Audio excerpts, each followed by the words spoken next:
Welcome on board, chosen one. Look who is still standing after everything they threw at you, after every lie they planted, every story they twisted, every room they poisoned before you even walked in. When they said you were finished, when they said your name was done, when they whispered, "It's over" for them, like it was already written. Funny how quiet they get when the ending doesn't go their way. They said you were the problem.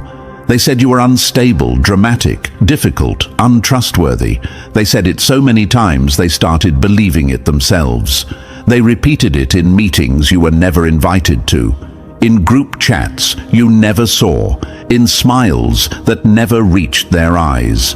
They built a whole fake version of you and tried to sell it as truth. And for a while, it worked. You felt it. The cold shoulders, the sudden distance, the way people stopped asking questions and just accepted the story that was easiest. That was the pain.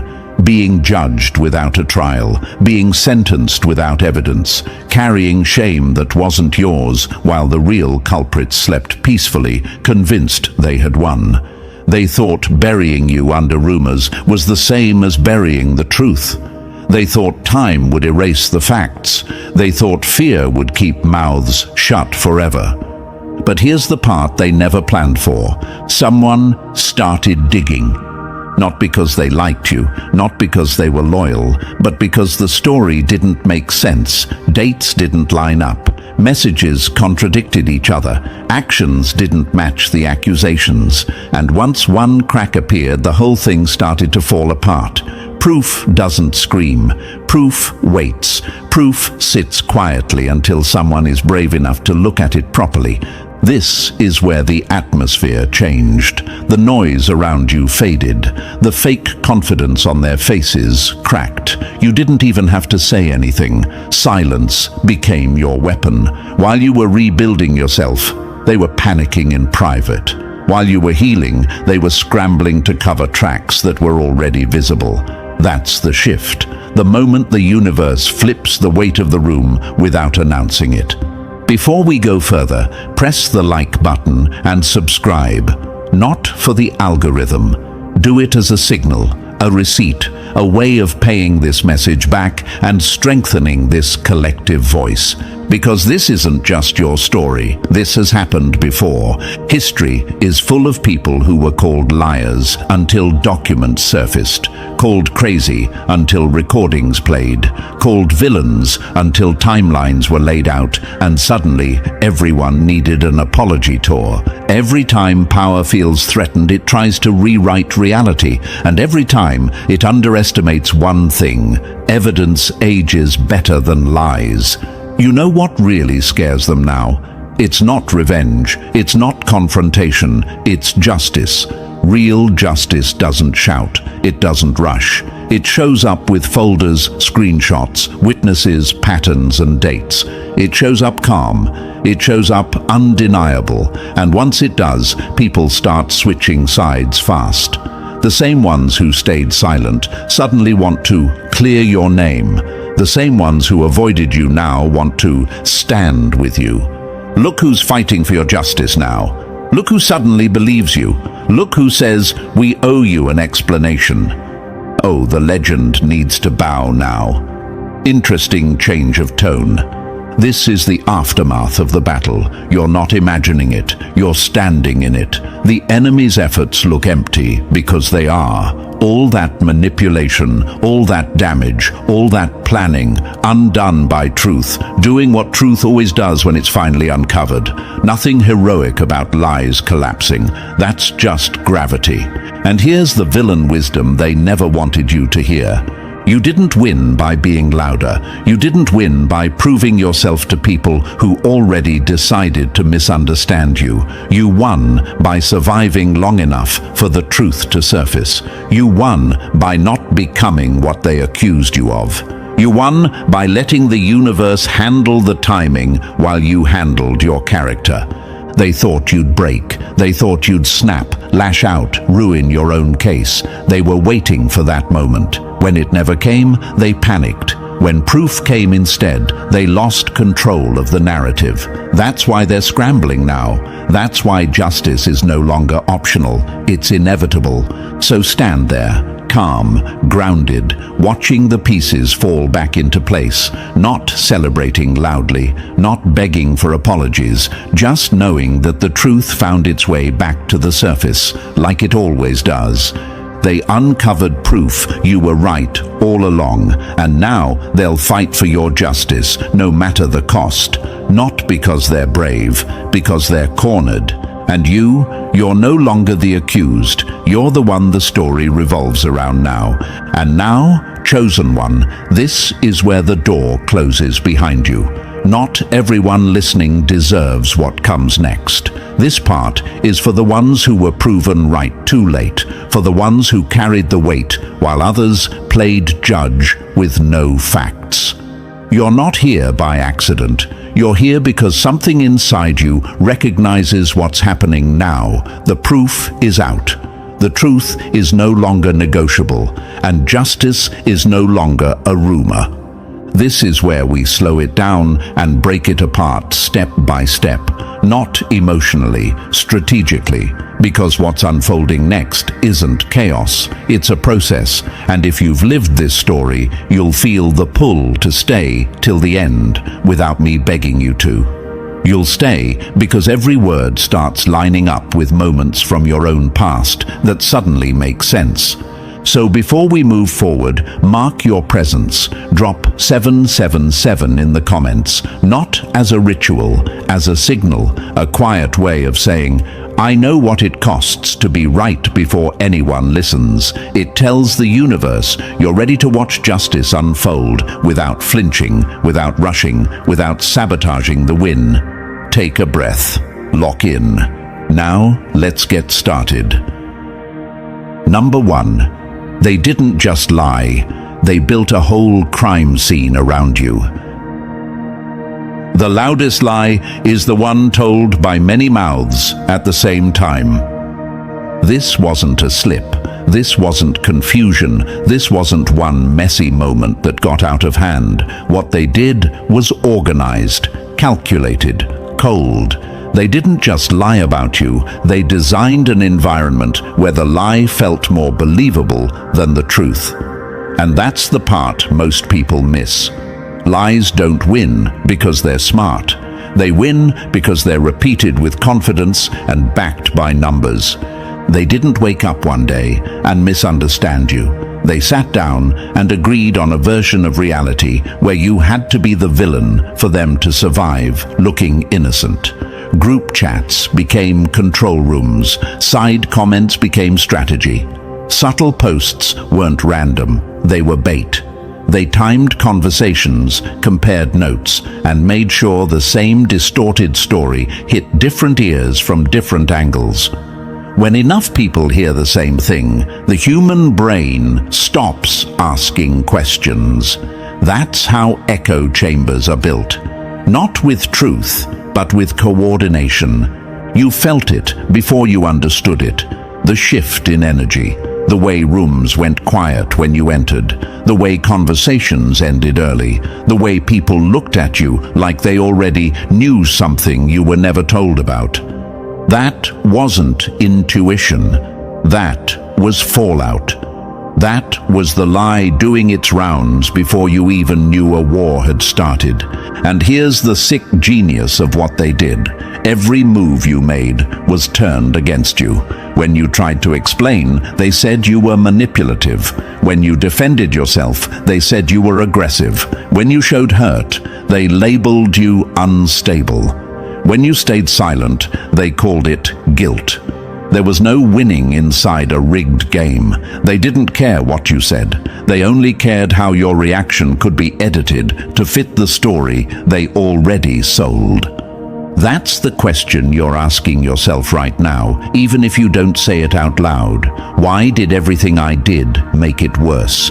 Because the lie wasn't about facts, it was about control. Your emotions became their evidence, your humanity became their weapon. They needed you to react so they could point and say, "See, This is exactly who we said they were. Think about it. If you stayed calm, they called you cold. If you spoke up, they called you dramatic. If you walked away, they said you were running. If you stayed, they said you were plotting. That's not misunderstanding. That's entrapment. And the hardest part, watching people believe it. Watching people you never wronged nod along because the lie was easier than the truth. Truth requires effort. It requires discomfort. Lies just require agreement. So they agreed. Not because it was right, but because it was convenient. Here's the metaphor. They don't want you to understand. They didn't attack you directly. They set the stage and let gravity do the work, like pushing someone into wet cement and letting time harden it. By the time you realized what was happening, the narrative was already setting. Every attempt to move only made it look messier to outsiders who didn't see who pushed you in. And yet, here's where the villain becomes the hero, because lies built this way have a fatal flaw. They depend on everyone remembering the script the same way forever. One contradiction cracks the wall, one screenshot, one timeline mismatch, one person brave enough to ask, "Wait, this doesn't add up." The bigger the lie, the more pieces it has, and the more pieces it has, the more chances it has to fall apart. You weren't crazy for feeling confused. You weren't weak for doubting yourself. Anyone placed inside a manufactured reality starts questioning their own memory. That's not a flaw, that's psychology. Gaslighting works because the brain wants coherence. They use that against you, but coherence cuts both ways. Once proof enters the picture, the brain can't unsee it. That's why things started shifting without you doing anything. That's why whispers turned into questions. That's why the same people who once avoided you started acting cautious. They saw the cracks. They felt the tension. Lies rot from the inside. Let this hit the enemy where it hurts. They thought they were smart. They thought controlling the story meant controlling the outcome. They underestimated one thing. Truth doesn't need permission to surface. It only needs time and one person willing to look closely. And now that proof exists, their confidence collapses. Notice how they stop repeating the story with the same energy. Notice how details suddenly get fuzzy. Notice how phrases change from "they did this" to "it was misunderstood." That's not growth. That's retreat. That's what happens when people realize the version they sold can't survive daylight. This is where you stop asking, "Why did they do this to me?" and start understanding they needed this to be true because the real story exposed them. You were the mirror they couldn't stand to look into, so they tried to shatter it. But mirrors don't lie, they just reflect. And now the reflection is everywhere. You didn't imagine the coordination. You didn't imagine the damage. You didn't imagine the silence turning against you. What you survived was real. What they built was intentional. And what's happening now is the natural collapse of something that was never solid to begin with. Let them panic. Let them scramble. Let them rewrite their own words. You're not here to convince anymore. That stage is over. Proof does the talking now. They built a lie like a fortress, and they forgot fortresses fall hardest when they're empty inside. Stand there, calm, unmoving, watching the structure crack under its own weight. This isn't revenge. This is exposure, and exposure doesn't scream. It just reveals. Number 2. They didn't come with weapons. They came for your mind. The cleanest attacks don't leave bruises. They leave confusion. What they did next wasn't loud. It wasn't obvious. It didn't look like cruelty to outsiders. That's why it worked. They didn't just go after your reputation. They went after your sense of reality, your sense of safety, your sense of belonging. They understood something dangerous about human psychology. If you can isolate someone long enough, you don't need to destroy them. They'll start doing the work for you. This is where friends slowly became informants, not openly, quietly. Conversations felt off. Questions sounded innocent but carried weight. "I just want to understand," they said, while reporting your words back to people who already wanted you painted a certain way. Allies didn't confront you, they observed you, took notes, waited for slips, and suddenly the people you felt safest around felt like rooms with hidden cameras. You probably asked yourself this question late at night: why do I feel alone even when I'm surrounded by people? Because isolation doesn't always look like abandonment. Sometimes it looks like being watched instead of supported, heard instead of understood. Imagine this. You're standing in a room where the temperature keeps dropping, but everyone else insists it's warm. You start rubbing your arms, questioning your own senses. That's psychological warfare, not denying your existence, but denying your experience, making you doubt what you feel, what you remember, what you know happened. They turned safe spaces into hostile territory. Places you once relaxed in became tight, heavy, uncomfortable. Conversations stopped when you entered. Laughter softened. Energy shifted. You didn't need an announcement. Your nervous system picked it up instantly. Humans are wired to sense social danger before logic catches up.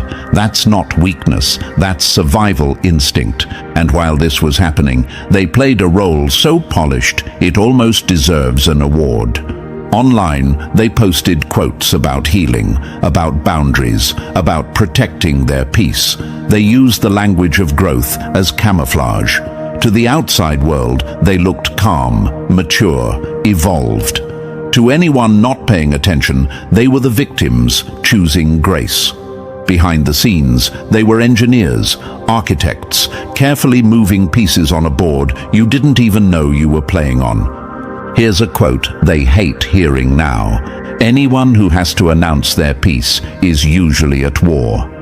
You were confused because the mask didn't match the behavior, and that confusion is exactly where they wanted you. Psychological warfare works best when the victim can't explain what's happening without sounding crazy. That's the trap. You felt attacked, but couldn't point to a single moment that proved it cleanly, so you stayed quiet. You minimized. You doubted yourself.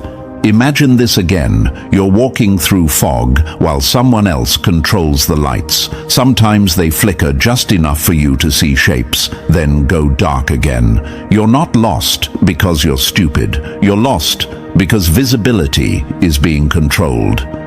Another question you might be asking right now is, why did they smile while doing this? Because cruelty doesn't always come angry. Sometimes it comes calm. Smiling people are trusted. Calm voices are believed. Emotional distance reads as maturity to those who don't know the full story. They weaponized that perception. They didn't want confrontation. Confrontation creates witnesses. They wanted erosion, bit by bit, doubt by doubt, relationship by relationship. It's easier to discredit someone when they're standing alone. Here's another gut punch for the enemy. Isolation is the favorite tool of people who can't survive exposure.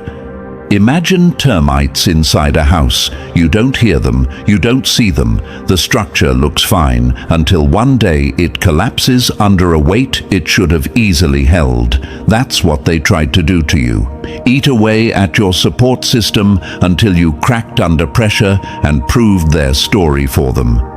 But something went wrong. You didn't collapse the way they expected. You questioned, you observed, you went quiet, not out of guilt, but out of awareness. While they were busy watching you, they exposed themselves. Patterns formed, inconsistencies piled up. People started noticing that the peaceful ones seemed to be surrounded by chaos wherever they went. Another quote to let sink in: If everyone around someone is always the problem, look closer at the center. This is the part they underestimated. Psychological warfare depends on control of perception. Once perception shifts, the entire operation fails, and perception always shifts when facts enter the room.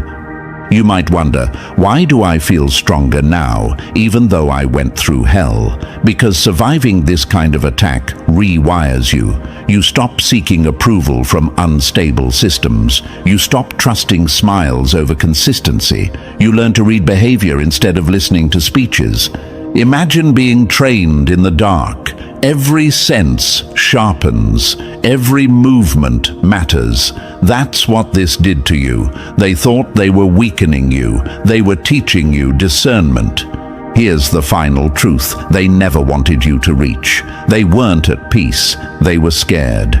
People who are truly healed don't need to isolate others to feel safe. People who are truly mature don't run quiet smear campaigns. And people who are truly strong don't need an audience to validate their morality. Last quote, let it land hard. If they needed you alone to defeat you, they were never powerful to begin with. Now the fog is lifting. Now the rooms feel different. Now people are rethinking what they accepted without question. Psychological warfare only works until awareness arrives, and awareness just walked in, carrying receipts. Number 3. The one person who refused the script and read between the lines. The lie only survives while everyone agrees to stop thinking. This is where everything breaks. Not with noise, not with confrontation, but with one person tilting their head slightly and thinking, this doesn't make sense. Not someone emotional, not someone dramatic, someone calm, detached, someone who wasn't invested in protecting egos or maintaining fake harmony, someone outside their tight little circle of agreement. They noticed the patterns first, not the story itself, but the way it was told. Everyone said the same thing, but never in the same voice. Same conclusion, different phrasing, like a script that had been rehearsed but not memorized perfectly. That's the first red flag. Truth doesn't need rehearsal. It just exists. Lies, on the other hand, need coordination. They noticed how timelines bent when questioned, how dates shifted slightly depending on who was speaking, how details disappeared when pressed, how screenshots were cropped just enough to remove context. Funny thing about cropped evidence, it always hides more than it shows. Here's a quote that should make the enemy sweat. When stories match too well, they usually weren't discovered, they were distributed. This person didn't rush to defend you, that's important. They didn't jump in emotionally. They didn't announce themselves as your savior. They observed, quietly, patiently. They watched who spoke first and who echoed, who interrupted and who avoided specifics, who got angry at questions that were supposedly harmless. You might be wondering, why didn't anyone else see this? Because most people don't want truth. They want comfort. They want social safety. Questioning a group story risks exile. It risks being next. So people nod along. They repeat. They stay quiet. This person didn't need approval. That's why they were dangerous. Imagine this. You're watching a magic trick. Everyone claps because they're watching the performer's hands. One person watches the assistant step out of place. That's all it takes. The illusion is over. They saw how the loudest accusers were also the most defensive, how the people who claimed peace were obsessed with controlling the narrative, how concern turned into anger the moment clarification was requested. Innocent people don't panic when asked to explain. Liars do. Another quote to let land hard. Truth welcomes questions. Lies demand loyalty. This person started asking questions no one else dared to ask. Not aggressively, casually. the most dangerous kind. Questions that sound harmless but pull threads loose. Can you explain the order of events again? Why does this message start mid-conversation? Who actually witnessed this firsthand? Silence followed, then irritation, then deflection. And that reaction said everything. Imagine pulling on a loose thread in a sweater. At first, nothing happens. Then suddenly, the whole sleeve gives way. That's what happened here. The more they questioned, the more inconsistencies surfaced. Stories contradicted each other. Allies corrected each other in public. Accusations softened into misunderstandings. Language shifted. That's always the sign. When words change, confidence is gone. You might be thinking, why does this person matter so much? Because they weren't emotionally compromised. They had no reason to protect anyone, no need to save face, and that neutrality made them impossible to manipulate. Psychological games fail against observers who aren't desperate to belong. Another metaphor. Imagine a courtroom where everyone agrees to boo the defendant. Then one juror asks to see the evidence. The room goes quiet. That's power. This person didn't just see what was said. They saw who benefited from it. Reputation damage isn't random. It always serves someone. And once you follow the benefit trail, the truth usually waits at the end. Here's another quote, sharp and final. Pay attention to who gains peace from your chaos.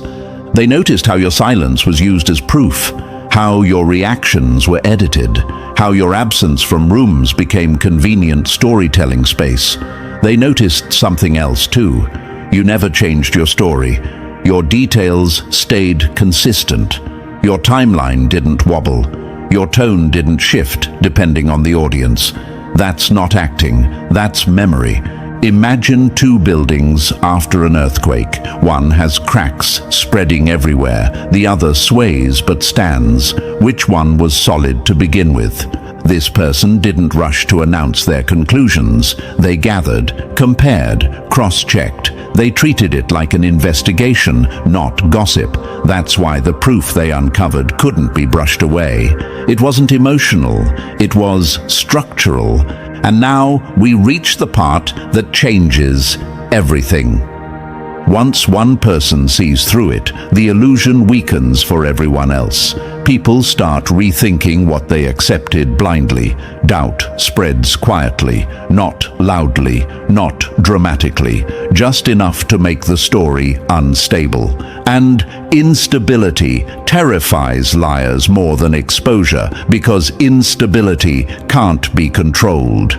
You didn't need to convince this person. You didn't need to chase them. Truth met them halfway. Final quote.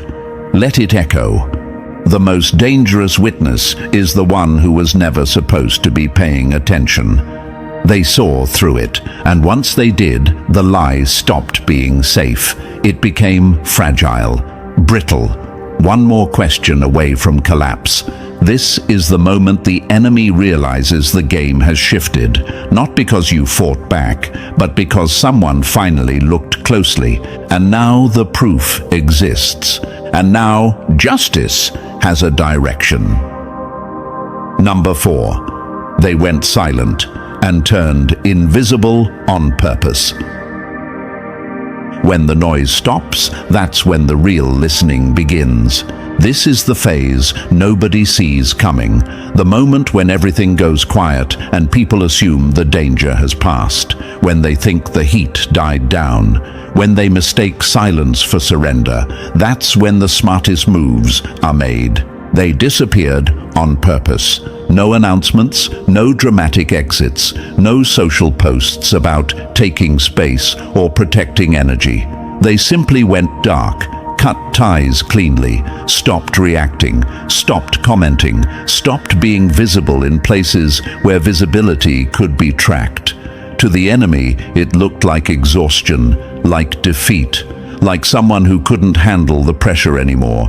That assumption cost them everything. Because going dark isn't running. Going dark is positioning. They didn't vanish out of fear. They vanished to remove noise, to stop influencing outcomes, to stop tipping hands. When you want truth, you don't storm the room. You let people relax enough to expose themselves. Here's the first gut punch for the enemy. People only reveal who they are when they think the audience is gone. While you were being watched, they spoke carefully, polished words, moral speeches, fake concern. But once they believed the threat was neutralized, the masks loosened. Conversations got sloppy, jokes got darker, confessions slipped out sideways. That's human nature. Arrogance always follows perceived victory. This person didn't rush in like a spy movie. No fake identities, no forced infiltration. They simply listened, earned trust the slow way, showed consistency, became familiar. People opened up because they thought it was safe. They thought no one was keeping score anymore. Imagine this, a room full of people whispering behind locked doors. The door opens quietly, and instead of shutting them up, it makes them more comfortable. That's when the truth spills. Not under pressure, under comfort. They infiltrated inner circles, not by manipulation, but by patience. They stayed neutral, didn't react emotionally, didn't pick sides, and that neutrality made people speak freely. Everyone wants to feel understood, even liars. Especially liars. Another quote the enemy never wants repeated. Silence doesn't mean ignorance. It means evidence is being collected. Piece by piece, real evidence started stacking, not screenshots taken out of context, not edited clips, not hearsay, actual communications, uncut messages, full timelines, admissions spoken casually, like they'd never be repeated. Statements people only make when they believe the past is buried. You might be thinking, why didn't this come out sooner? Because truth gathered in chaos gets dismissed as noise. Truth gathered in silence becomes undeniable. This wasn't about exposing fragments. It was about understanding the system. Here's a metaphor. Imagine trying to understand a machine while it's running loud. Impossible, so you shut it down. Then you see the gears, the wiring, the points of failure. That's what going dark did. It slowed everything down enough for the blueprint to appear. Another metaphor. Imagine a house with hidden rooms. You don't find them by smashing walls. You find them by studying the floor plan, by noticing where space exists that shouldn't. That's how this unfolded.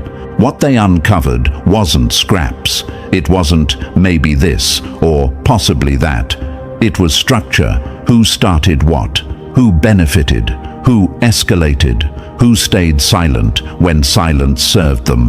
Who pretended ignorance while guiding outcomes? Patterns emerged so clearly they couldn't be unseen. Here's another quote. Let it sting. Random chaos doesn't repeat itself this cleanly. This wasn't coincidence. This wasn't misunderstanding stacked on misunderstanding. It was design, a full narrative strategy with roles assigned. Leaders, echoes, enforcers, bystanders. Everyone played a part, even if they told themselves they were innocent. And here's the moment the enemy truly lost. The evidence didn't rely on your emotions. It didn't depend on how hurt you looked. It didn't need sympathy. It stood on its own, calm, cold, organized.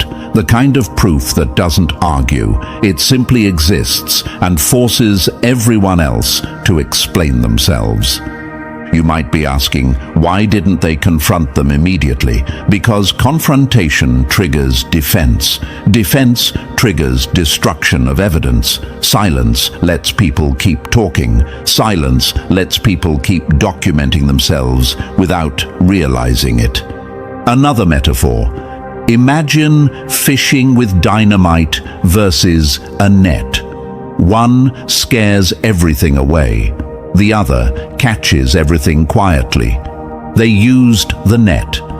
The enemy thought they had time, thought they were safe, thought the story had settled. They relaxed, and relaxed people make mistakes. They contradict themselves. They joke about things they shouldn't. They admit motives when they think they're among friends. Final quote before this lands fully. Arrogance always signs its own confession. What was uncovered wasn't just proof that you were right. It was proof of intent, proof of coordination, proof that the damage wasn't accidental. And that's the difference between a messy situation and a case for justice. Now the silence makes sense, doesn't it? It wasn't absence, it was preparation. While you were healing, someone else was collecting truth. While the enemy was celebrating, someone else was documenting their downfall. While they thought the storm had passed, the pressure was building quietly underneath. And now the blueprint is complete. No edits, no guesswork, no spin. Just the truth, laid out clean enough that even the people who wanted to deny it have to lower their eyes.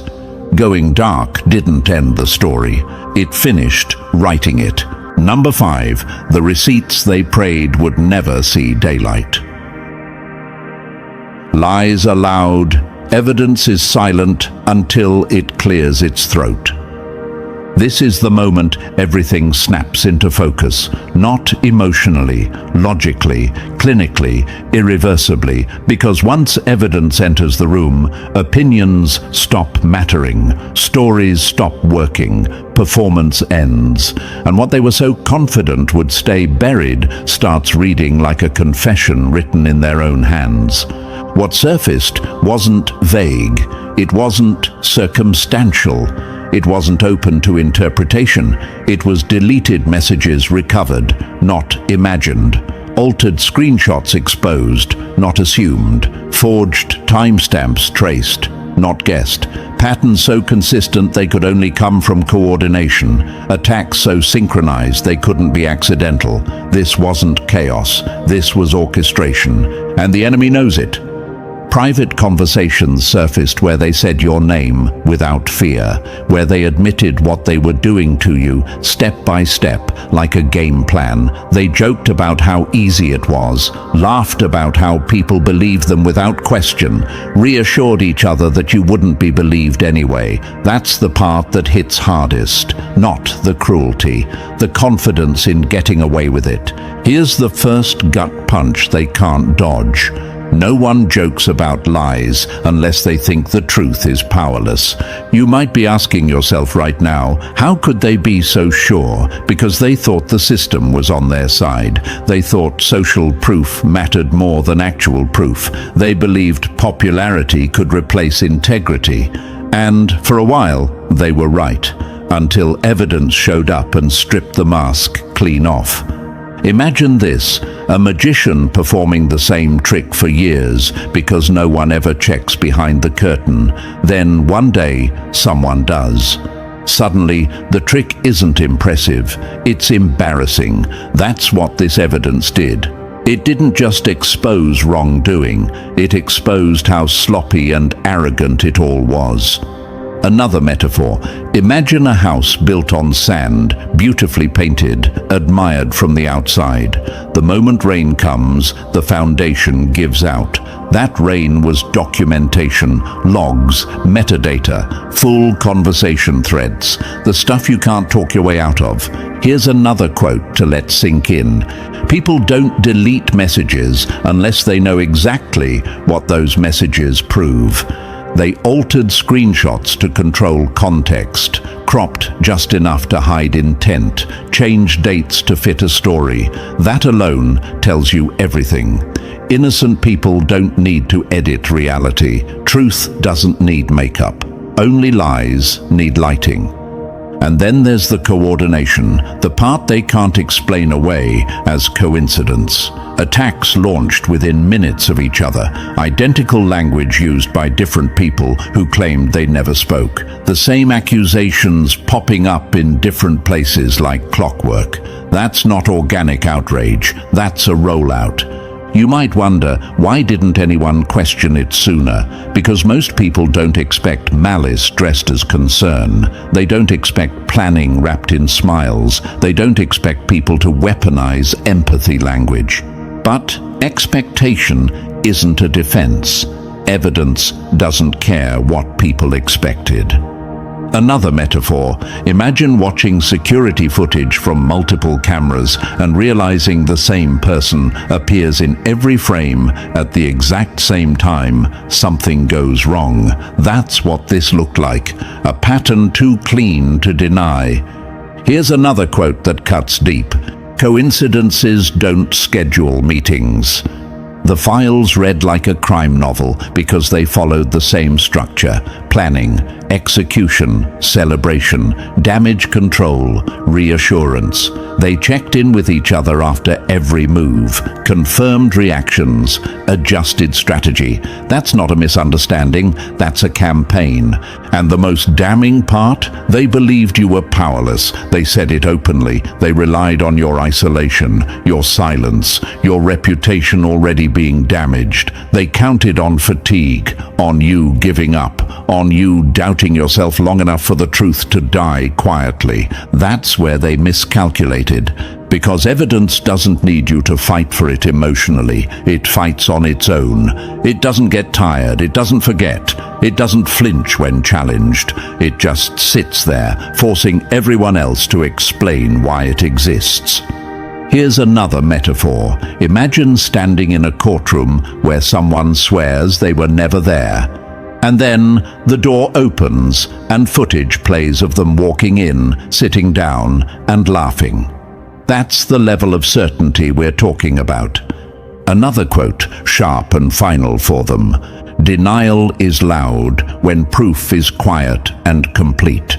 This evidence doesn't suggest innocence, it proves it, not through sympathy, not through emotional appeal, through structure, through consistency, through documentation that aligns across sources, independent verification, the kind of proof that doesn't crumble under pressure. And now, watch the shift.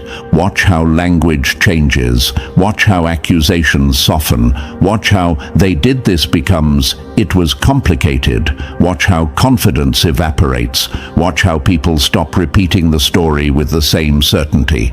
That's not growth. That's fear. Fear of being associated with something that can now be proven false. You might be thinking, why does this feel so validating and so painful at the same time? Because being right doesn't erase what it cost you. Justice doesn't rewind time. It acknowledges reality, and acknowledgement hits deep when you've been gaslit for so long. Here's the truth they can't outrun. This evidence didn't just clear your name, it exposed their intent, and intent changes everything. It turns accidents into actions, mistakes into choices, stories into strategies. Once intent is proven, the moral high ground collapses instantly. Final quote, let it land like a verdict. Truth doesn't argue, it submits exhibits. They laughed when they thought no one was listening. They celebrated when they thought the damage was permanent. They reassured each other that you'd never be believed. Now they're quiet. Now they're careful. Now they're realizing that the same universe they thought they outsmarted has a long memory and perfect timing. The evidence is complete. The blueprint is exposed, and the story they wrote for you just became the case that undoes them. This isn't speculation anymore. This is documentation, and documentation doesn't forgive. Number 6. The moment the floor drops and everyone pretends they were never there. Panic doesn't scream, it erases. When the truth drops, it doesn't arrive like thunder. It arrives like a system failure. First comes the quiet panic. Accounts disappear without explanation. Posts vanish like they never existed. Stories get deleted in the middle of the night. People don't announce exits. They retreat fast. Because nothing terrifies a liar more than timestamps they can't outrun. Overnight, the narrative mutates. What was once said with confidence suddenly needs context. What was once repeated loudly now becomes misunderstood. That's not growth. That's fear adapting. They aren't reflecting. They're calculating. Then comes the silence. The same people who were loudest about your guilt stop speaking entirely. No more commentary, no more moral grandstanding, just quiet unfollows, quiet distance, quiet hope that if they shrink small enough, the truth won't notice them. Imagine a room full of people who just realized the cameras were on the whole time. That's this phase. Here's the line they hate. Silence after exposure is an admission without words. After that, the private messages arrive. Not accountability, not ownership. Carefully worded half apologies, excuses disguised as explanations. I didn't know everything. I was just trying to stay neutral. Forgiveness requested without responsibility offered. They want relief, not repair. And suddenly, people who said nothing during your destruction want to stand beside your vindication. They claim they always sensed something was off. They want proximity to the truth, now that it's safe. But survival teaches you something brutal and permanent. You don't forget who vanished when it mattered. Imagine drowning while people argue whether the water is real. When you finally reach shore alone, their applause means nothing. You're already breathing. This moment isn't about revenge. Revenge keeps you attached. This isn't about validation either. Validation comes too late to heal what isolation already taught you. Somewhere in the silence, you changed. You stopped needing their approval to stand upright. You stopped waiting for permission to be right. You stopped explaining yourself to people who never listened. Final truth, calm and lethal. By the time they believe you, you no longer need them to. The truth dropped. They scattered, and you stayed standing. Number 7, you didn't wait to be saved. You walked out of the fire yourself. Rescue fantasies die when real strength shows up. Here's the truth that changes everything and terrifies the enemy at the same time. You already saved yourself. Quietly, without witnesses, without applause. While they were busy rewriting stories, you were rebuilding your spine. While they thought isolation would break you, it stripped you down to something unmovable. You learned how to stand without backup, how to wake up without reassurance, how to keep going without anyone clapping. That kind of growth doesn't look dramatic. It looks boring from the outside, and that's why it's deadly. Because once someone learns how to survive alone, opinions lose their grip, manipulation loses leverage, fear loses its favorite weapon. Here's the line that hits them hardest. You didn't survive by being believed. You survived by becoming untouchable. The truth isn't coming to rescue you. You're not waiting for justice to give you permission to breathe. The truth is coming to do something else entirely. It's coming to expose them, to reflect their choices back at them without commentary. Evidence isn't a hero. It's a mirror. And mirrors don't lie to protect anyone's image. Imagine spending years pointing fingers, confident no one would ever check behind the curtain. Then one day, the lights come on, not to shame you, just to show you. That's what's about to happen to them. And here's the part that matters more than the exposure. The person who went dark knew the cost. They knew they might never get credit. They knew they might become a target. They knew comfort would disappear the moment they chose truth. And they chose it anyway. Not with speeches, with action, with patience, with risk. That's real loyalty, not posts, not promises, not "I'm here for you" texts that vanish under pressure. Real loyalty is costly. It shows up when silence is safer. It acts when no one is watching. It chooses justice over belonging. Final truth, sharp and final. You don't owe your future to people who only cared once it was safe.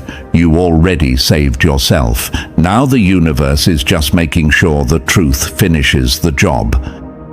Number 8. When the truth gets locked in and there's no way to undo it.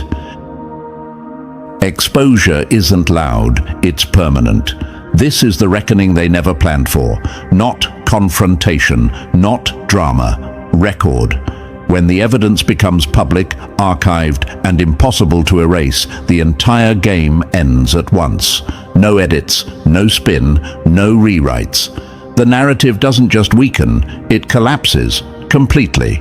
Because lies can survive arguments, but they can't survive documentation. They're left standing in the ruins of something they thought was clever, screenshots they assumed were gone, messages they believed were buried, timelines that now exist outside their control. The same confidence they once used to destroy you becomes the thing that exposes them. There's no crowd to hide in when the truth is indexed and permanent. Here's the line that should freeze them in place. Time doesn't erase truth, it hands it a microphone. Notice what happens next. The lie doesn't defend itself, it explodes. People scramble to explain actions that suddenly look intentional instead of accidental. Words like miscommunication and complex situation start doing overtime. But complexity doesn't survive clean records.